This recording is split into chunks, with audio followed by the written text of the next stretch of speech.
Look, I'm on 135th at Western. If I keep straight, I'll be going into the Gardena Payback neighborhood. Right now I'm in Gardena, just leaving the Shotgun neighborhood. And I say this because, I don't know if y'all saw that car turn too wide, but I say this because everything to my left is Gardena Shotgun, and everything to my right is, Shotgun Paybacks share a little bit of the same neighborhood, but they one and the same.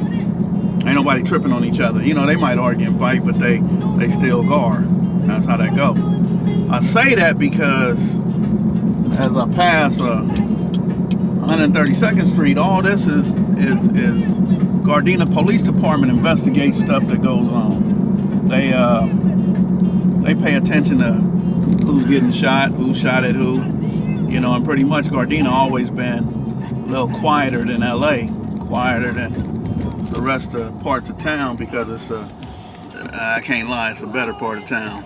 Gardena had better houses. Gardena had they had 2-parent homes and stuff. So the dynamics of Gardena was always better than LA. So, but the reason it's important because as we cross the street, this is El Segundo.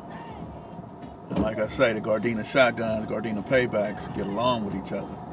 But as we cross El Segundo, these are the Harvard Crips. And they too get along with Shotguns. They too get along with the Paybacks. But what's behind them going east is the Raymond Crips. And there's always been a war between the Harvard Crips and the Raymond Crips. And there's been a war between the Shotgun Crips and the Payback Crips. And this is the school that they would all go to right here. This is the school right here. This is the middle school, probably where a lot of the Crips started. Right here on 122nd. So I don't know how they did that, because not only did they go to that school, it's Henry Clay, as a matter of fact. Not only did they go to the school, and this is the LA County Sheriff's side right here. But I'm gonna tell you what's so crazy is these were Devil Dips before the freeway was here. But now we at Southwest College, and on the left side of the college, behind all this, is Hawthorne. Even though they neighborhood Crips over there, about a few blocks over there, 5-6 blocks, maybe about two square miles, is Hawthorne till you get to Crenshaw. So the neighborhood Crips share a little bit of Hawthorne with the Watergate Crips.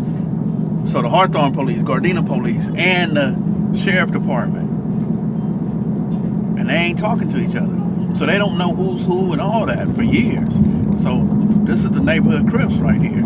And as I go down the street, crossing Imperial, you've got 111s on one side, you got block Crips on the other side. The streets that I said was in Hawthorne, 11-5, neighborhood Crips. They all neighborhood, they all rolling hundreds. But they didn't get along with the Shotguns, but they get along with the Raymonds.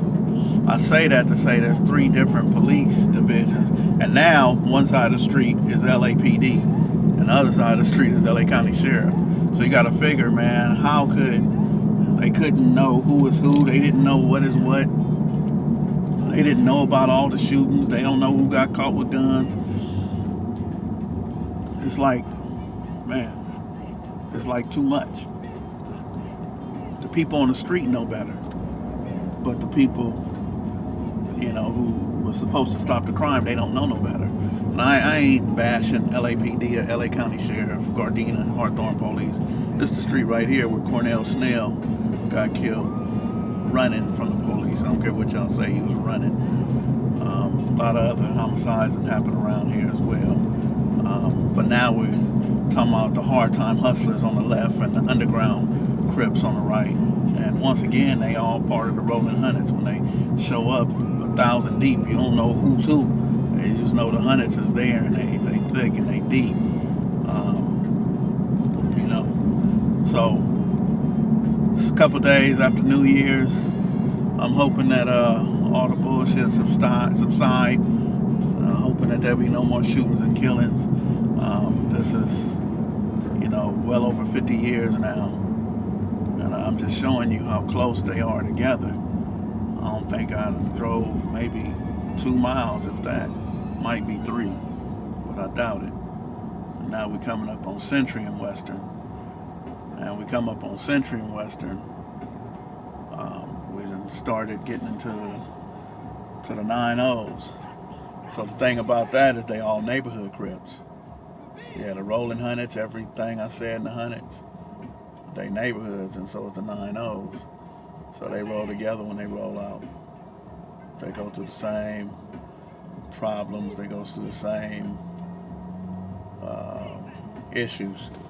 Whoever don't like the hundreds don't like the 9-0s either. So I ain't showing this to glorify nothing. It's for you people who are out of town who really want to know what goes on in LA.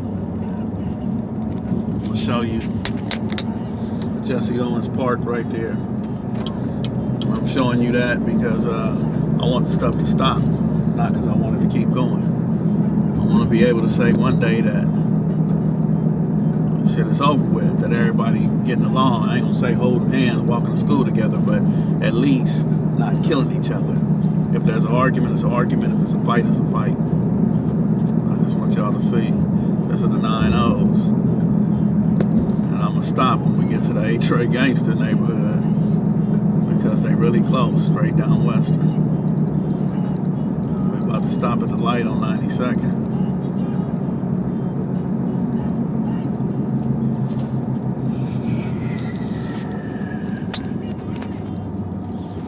I want y'all to look ahead and see if you can see that Superior Market sign ahead. Can you see the Superior Market sign? Because if you can, that's the A-Trey's neighborhood. This right here is the 9-0s, liquor store to the right. But as soon as I leave this, right now as we begin, we starting to get into the A-Trey neighborhood. A-Trey's will be on 91st. A-Trey's you got both. You got 8 trays and you got 9-0s. But now, without question, without doubt, this is the 8-tray neighborhood. How do you go from like a few houses to here and you in a totally different neighborhood? It don't make no sense. And now I'm telling you, I'm deeply immersed into the 8-tray community. I'm at Manchester and Western. I'm down the street from St. Andrews Park. I'm right here at Manchester and Western, which is no question, no doubt, 8-tray gangster neighborhood. Just wanted to give y'all a bar of that for your New Year's. And let you see that, Western Avenue is deadly, man, if we don't stop the foolishness.